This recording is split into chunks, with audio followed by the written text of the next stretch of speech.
Hi, everybody. Welcome to another episode of Contemporary Pwatree Chit-Chat. I'm your host, Dan Libman, and we're going to look at another poem today. I got an email from somebody recently saying, Professor Libman, by the way, I'm not a professor, but Professor Libman, how do we know you're a serious reader? Well, first of all, I'm on your TV screen right now.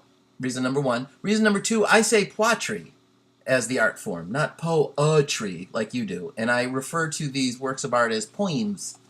Poems. I don't say poem like some Philistine. So those are just a couple of the ways that you could tell that I'm a serious reader.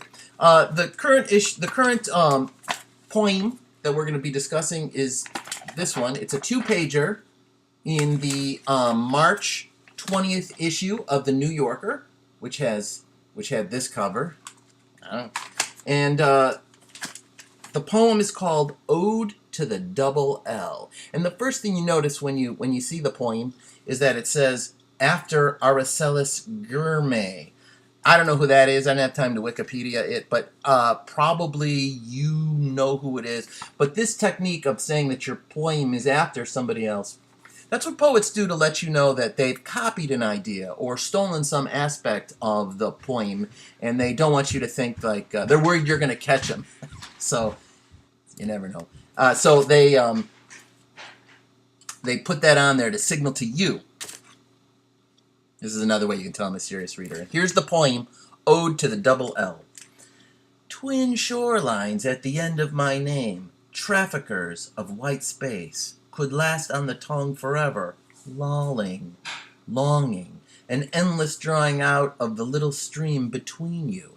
So let's pause for a moment. See, let's take a look at the words themselves. What are they making you think of? Well, those twin shorelines at the end of her name. The author's name, I should have said this earlier, is Michelle Brittan Rosado. See, so those twin shorelines, those are the two L's at the end of her name. Well, almost at the end of her name. There's an E there too, but I don't know. Maybe it didn't work out in the one. Then it goes on. Fill my life.